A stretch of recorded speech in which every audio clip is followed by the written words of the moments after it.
I mean, 2013-14 taking over, middle of the tour, obviously 400s and what a statement in Australia, but this thing about leadership, I mean, leading from the front especially overseas, difficult conditions. India did not complain about the state of the pitch. It was a nasty, nasty cricket wicket. South Africa complained, India did not. Well, firstly, thanks for having me.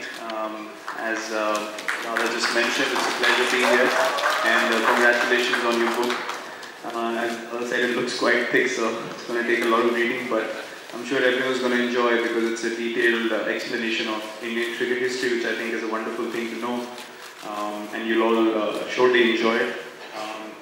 Yeah, look, as Radha rightly mentioned, I think the mindset matters when you're going to face something difficult, and the mindset is what what was shining through when he was at the helm and the team was in transition, and how they ended up becoming a great team overseas as well. It was only purely because of the fact that all the players in the team wanted to achieve the same goal, and when you have that sort of belief and trust with each other, then I don't think you need to worry about where the team is heading. And I think the most important factor when you go to conditions which are not your own is belief.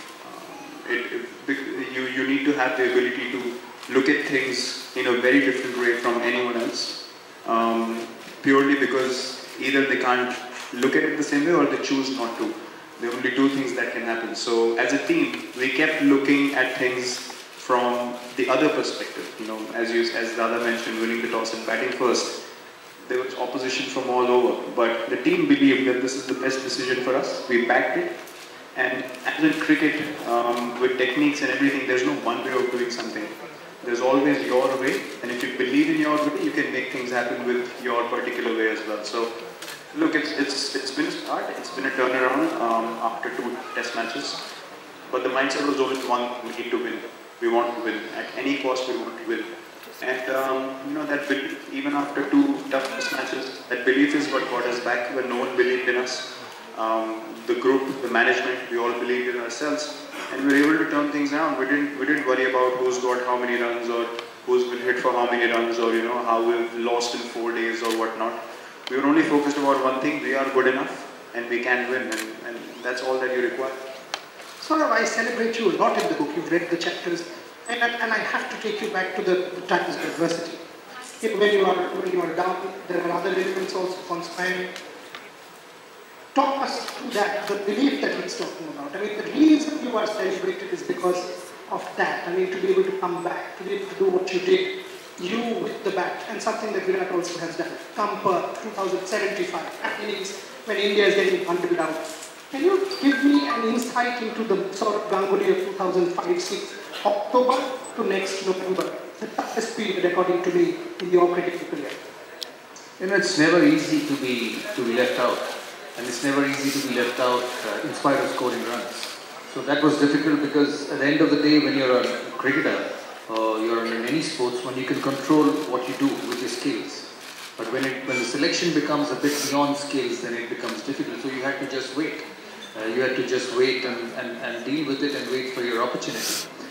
So that's what when you said come to South Africa. Yes, I did get a phone call from a very dear friend. He said, you're coming back after 6-7 months. The South African attack was brilliant that time. And he said, is it the right place to go? I said, if you have to play for a long period of time, you have to score in tough conditions. That's when a captain will have the belief that when the going gets tough, and I was not captain, I just finished captaincy, that when the going gets tough, X, Y, Z is your man to stand up. You look at his transformation. England in 2013, he struggled. Australia a year back, or 6 months back, 400s in 4 test matches. I've not seen any Indian batsman play so well in Australia. We've all got hundreds in Australia. Sachin has, Rahul has, DVS has, I have. But what he did in those 4 test matches was something I've not seen it for a long time. And even when I meet Sachin, I tell him the same thing. I say what I saw in the tour of Australia with Virat Kohli, and that actually transformed him. There are times in life, and every sportsman goes through, because when you are in such a platform, such a focused profession, I've been through 6-7 years, he's going through it. You will get people judging you. In every move he does, he bats first, he bowls second, He drops a catch, he picks someone. When I see it, I said, it's the same repeat of the story. But what is right is do what you believe. Do what you think is right for the team. The best thing someone told me when I first became captain is that the moment you start leading your team for the media, for the critics, for the broadcasters and for the newsmakers, you are in trouble.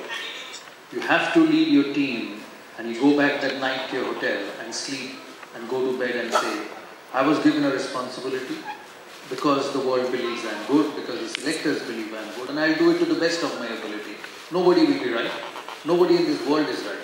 But I'll make sure that every day I finish a cricket match and I get on the bus back to the hotel, I'll speak to myself and say, whatever I've done is for the best of the team. And more often than not, with the ability he has, I'm sure he's going to get results. One quick on South Africa in the third test. And the kick was wet, and I had a chat with Ravi about what it was. And at any point in time, I thought I got 24 for 1, Hashim almost sort of creating a tent out there and batting like what the way he was. What was the mindset? Because coaching unit tells me you went to tea, and the captain actually said, and I'm quoting Ravi Shastri, he said Virat Kohli came back to tea and said, we're winning this thing. Yeah, obviously it was difficult because we thought the wicket's gonna play very differently and it's gonna be difficult from early on. But when again, one must not lose perspective of what is right and what is wrong. I felt that we went through that test match doing all the right things, and our intention was right throughout. We did not, we were not dishonest to the game. We were not scared at any stage. We were brave. We played the game the right way. We were moving ahead at all times, and I knew that we were the team who wanted to be out there more than the other team. And this game cannot, do injustice to us. The result has to go our way because we have been honest in what we have done. And I knew that, the guys also believe that we get one wicket and they're going to crumble. And that's exactly what happened. We just had to stay patient and not lose our focus. And credit to everyone, even the bowlers felt like, we can do the job. That's the only feedback that kept coming from them throughout. And the belief was very evident. Anyone who took the ball, they just wanted to make things happen for the team. But one thing in the back of my head was always there that if we have been honest to the game in this particular game, the result will come our way. It cannot go the other way. Okay, now let me just sort of lighten this mood up a little bit. When you go to Lord's this year and Indian cricket fans go, if there is a luncheon break and a drinks break, people will go to that Lord's Museum and they will not ask about Virat Kohli, they will still ask where did Sourav Ganguly open his shirt. They will. Yeah, Now, one second. I can give it to you in writing if he wins the World Cup. I said that, I'll come to that. I know your statement and I'll ask you that question, Virat. Question to you first, then I'll come to Sourav. When Sourav opened his shirt at the Lord's balcony, you may be 13, 12, I don't know. What was your first thought? He didn't have six packs like you had. Well, I clearly remember that night. The game started off brilliantly. I think the opening part was around 100. And Dada and Virubai were doing great guns, and we felt like, oh, this is our game, because those totals back in the day were very difficult to get, especially in England, against England in a final. And I thought, this is our game, this is going great. And then we were 150 for 5, and I slept off because I could not watch, I could not take the sadness, and I just went to sleep. And then my brother came after an hour and woke me up. He's like, we're winning.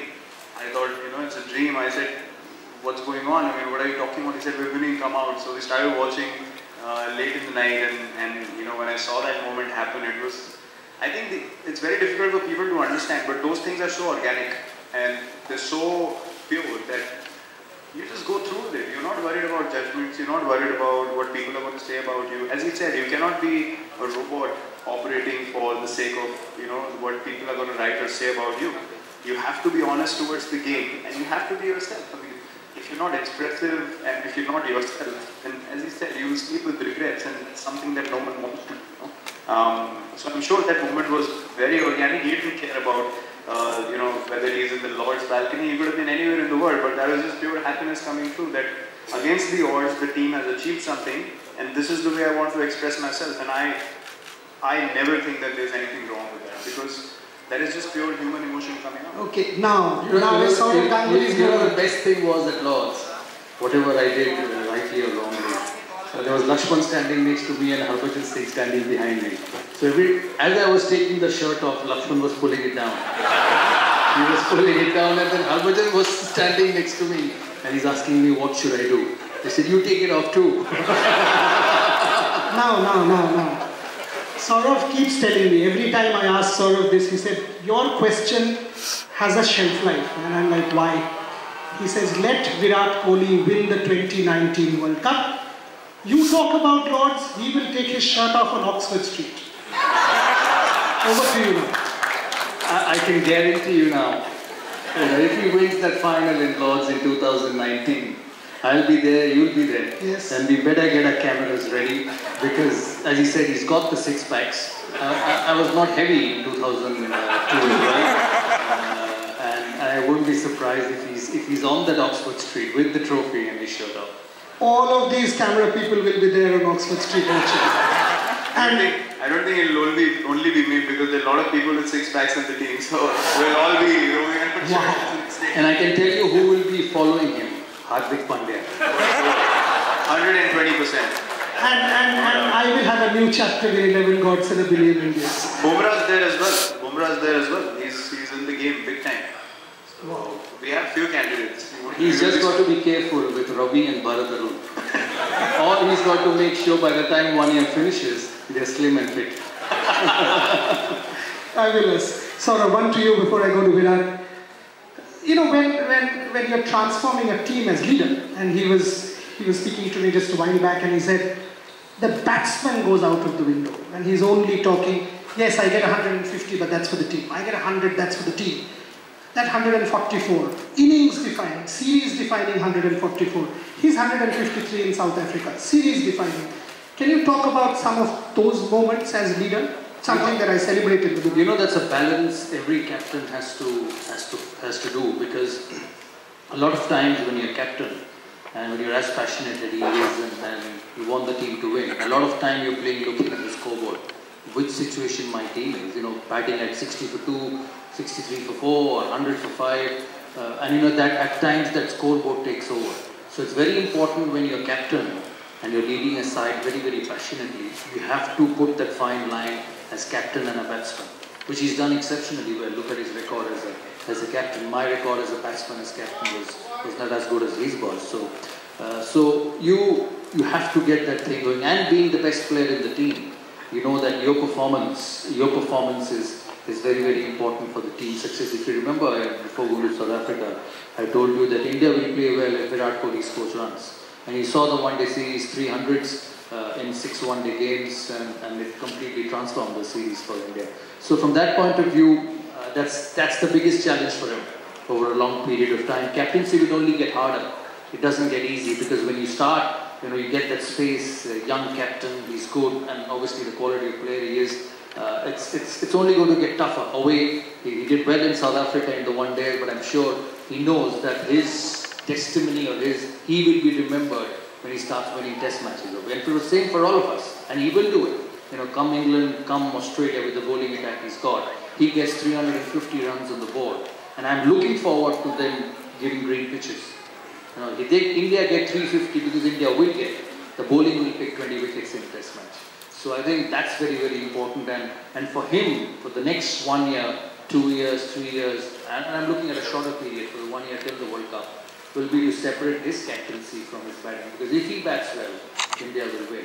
That's very, very important. Few questions before I go into the unveil. Virat has to leave in 15 minutes. Virat, what he just spoke about, I mean, you know, in that 150 that you got in the one-day game, clearly when we were seeing you on telly, you were struggling with your fitness and cramps, but to be able to push the body, I mean, despite you struggling, physically you were pushing yourself for the country. Can you talk us through those moments, how the mind works, that you're actually pushing the body to its limits of endurance? Well, I'll give you a small example. It's basically what your mind engages in the best. You have to focus your attention towards that. Say we need to warm up for a practice session or a game. If you're running laps around the ground, you know, the motivation drops after a certain stage. But if you play a game of football, doesn't matter how tired you are, you're still running after a football. There's a motive to it, there's a goal attached to what you're doing. So in those moments, as the other rightly mentioned, you know, it's at the back of your head, the thing is always running for the team. You know, the thought is only after or only about what the team wants you to do at that particular time. My focus in that particular game was, you know, although Bhuvi played outstandingly well, I mean, that partnership was crucial. But the only aim was, the only thing we kept talking about was, it doesn't matter how we do it, we need to get past 300. And I knew that, you know, I had to bat through for us to get a good chance of doing that, because I was batting with Bhuvi and there was not much batting left after. So, I don't know, as I said earlier, I don't know if that comes naturally or what it is, but at all times my focus automatically shifts to what the team wants at that particular stage. And the thing is that I like to take responsibility, and I think responsibility starts from the top. And I like to take responsibility for the team, set the tone right, you know, make an impactful contribution in the game so that the team can benefit from it. That's the only thing I'm thinking about at all times, and that allows you to push your body beyond limits that you can otherwise push. And you will I surprise myself every time that happens. You know, I feel like I have cramps, I can't hold the bat, but the focus goes on team winning 300 and the pain goes away. So it's all in the mind. If you can control that, then nothing is impossible. My favorite Sourav Ganguly story, some of you have heard that. I will ask Virat his favorite story as well. And then each other, and we'll close this conversation in 3-4 minutes and get into the unveil. Michael Clarke is the one who's quoted in the book. I don't know which page I can tell you that. And Michael tells me Sourav Ganguly is out for the toss with Ricky Ponting. Ricky Ponting comes back to the dressing room, has his hands on his head, and is sitting down quietly. And Michael and the entire Australian team says, "What's happened?" And Ricky's like, "I don't know what happened." So he says, "What do you mean?" He said, Sourav flicked the coin and he said, "Head tail." He said, "Yeah, he actually said head tail. He picked up the coin, gave it back to me and said, 'We are batting,' and he walked off."